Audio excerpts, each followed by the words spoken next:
Imagine your grand romantic gesture turning into the most crushing discovery you could ever face. Hello, hello, hello. Welcome back for another incredible true story. Emotional partings sting, often demanding more recovery time than we care to acknowledge. While allowing yourself ample space to mend is perfectly fine, certain actions can hinder your journey to wellness. Today, we explore some pitfalls to avoid. This individual's experience truly embodies the idea of loving your neighbor. He, a 28-year-old man, planned a special surprise. After 3 years with his partner, a 31-year-old woman, he told her he'd return Sunday from a business trip. In reality, he'd arranged to fly back 2 days early, aiming for a surprise birthday celebration for her on Friday, a day he would otherwise miss. On Friday morning, he sent her a happy birthday message, asking about her plans. She responded, saying she'd be sharing wine and movies with her friend, another woman who lived in their building. He reaffirmed his Sunday return, and she expressed her longing, adding that she loved him. Recounting this was incredibly difficult. Upon arriving, he parked outside their apartment block. As he passed through the security gate, he noticed no lights on their balcony. However, his partner's friend's apartment, Y, was lit. He assumed his partner was there. He didn't even need to enter Y's ground-level unit to see inside. Through the window, he observed his partner sitting alone on the sofa, watching television. Thinking perhaps his partner had just stepped out, he climbed the 3 flights of stairs to their apartment. As he neared the entrance, a sound caused his spirit to plummet. He heard R&B music, soft moans, and rhythmic thuds.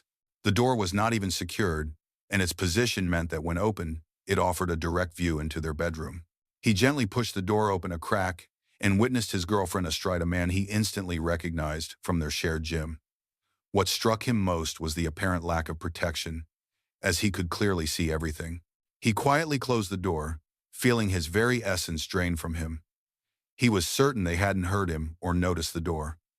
He sank onto a step for 5 minutes, trying to process it all.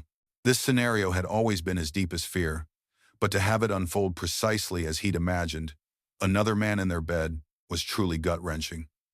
He couldn't cry. It felt too unreal. Was this actually happening? Was he dreaming? The continuing sound swiftly pulled him back to reality. He stood up and walked out of the building towards the front gate. Y, his partner's friend, saw him through her window. She called out and waved, inviting him over. He got along very well with Y. She had often spoken highly of him to his partner as a friend, and had openly told his partner she found him attractive. A certain connection had existed between him and Y since they first met, but he had always suppressed it. He composed himself and entered her apartment. They embraced, and she inquired why he was home early. He fabricated a story about confusing his travel dates, and then asked if she wasn't supposed to be celebrating his partner's birthday with her. Y seemed puzzled, and explained that his partner had mentioned going out for drinks with some mutual gym acquaintances. Realizing the truth, he instantly burst into tears, weeping for what felt like an eternity. Y grew quite concerned, asking what was wrong, if something had happened to him. Words failed him, but he eventually disclosed he'd found them together in Y's bed. Y's face turned pale. She hugged him tightly and began to cry as well. She knew he often joked, but she understood this was no laughing matter. He simply started speaking out of sheer frustration. He felt lost, unsure what to do. They might stay up there all night, and this was his absolute nightmare. Their relationship had no significant issues beyond his partner's infrequent interest in intimacy, perhaps once every 6 weeks. He mused it was surprising he had endured it for 3 years, having accepted that dynamic long ago. Y, still tearful, chuckled and revealed she had always been single and hadn't been intimate with anyone the entire time she had known him. She joked that perhaps they both needed some comfort. This actually brought a small laugh to him too. He hugged her, thanked her, and for a brief moment forgot his partner was upstairs betraying him. He asked if he could stay the night, having nowhere else to go, and slept on her sofa. He remained there a full day later. He watched the other man leave in the morning, and then with tears, saw him return that evening. He was supposed to be home the following afternoon. He hadn't messaged his partner all day, and she hadn't messaged him either. Truthfully, his only solace now was with Y. How should he confront his partner? Should he go upstairs and interrupt? Should he call? He sought the community's wisdom.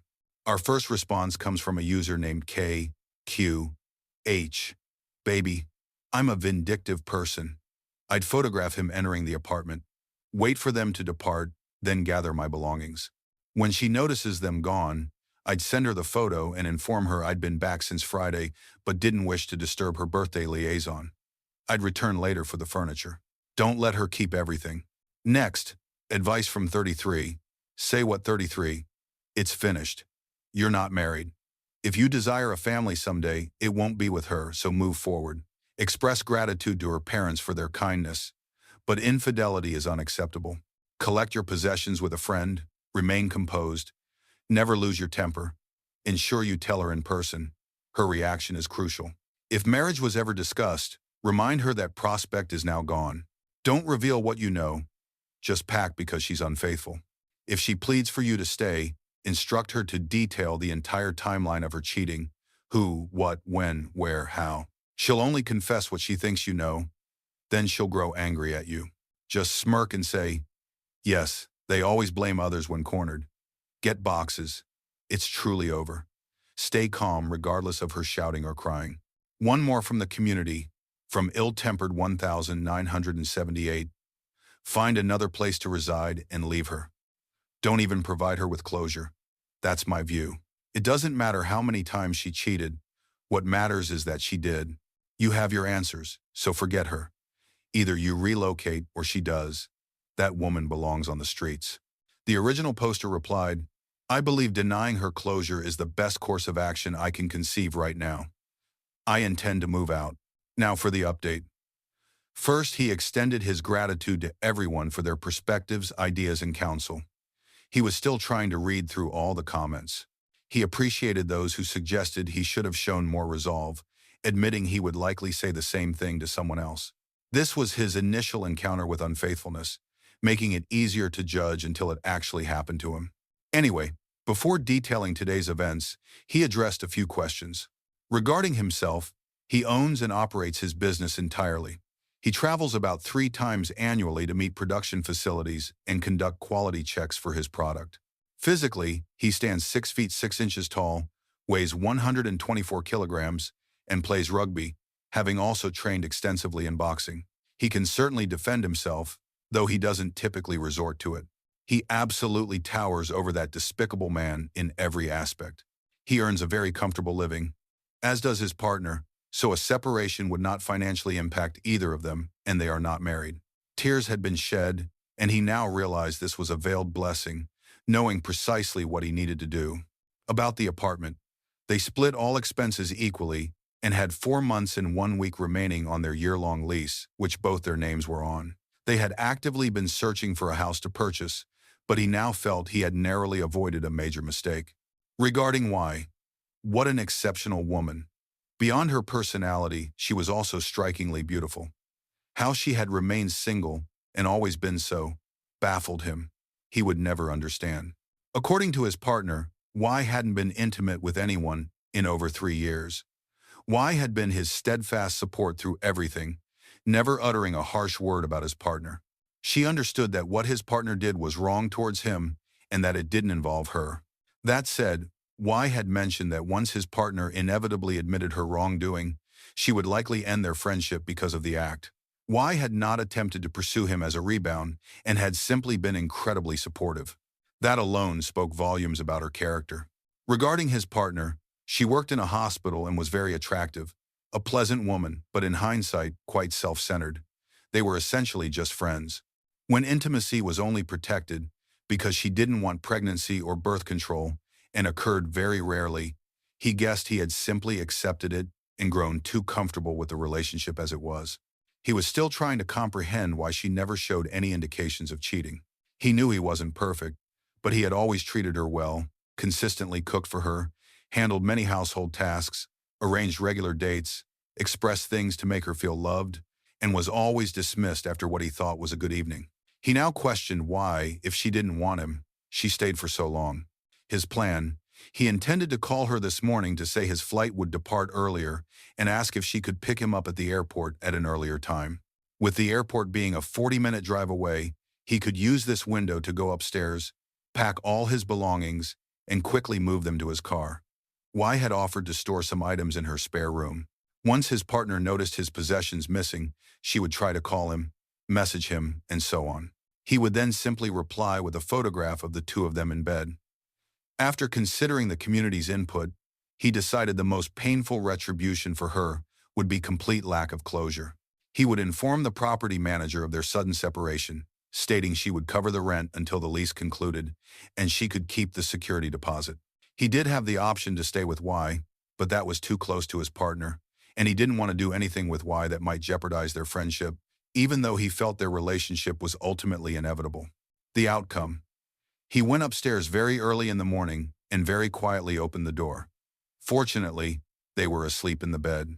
He took a picture of them, but it felt strange, almost guilty, about invading their privacy when his entire relationship had been violated. He no longer felt sad, just angry and betrayed. He noticed what must have been the other man's shoes on the floor next to his own, much larger pairs.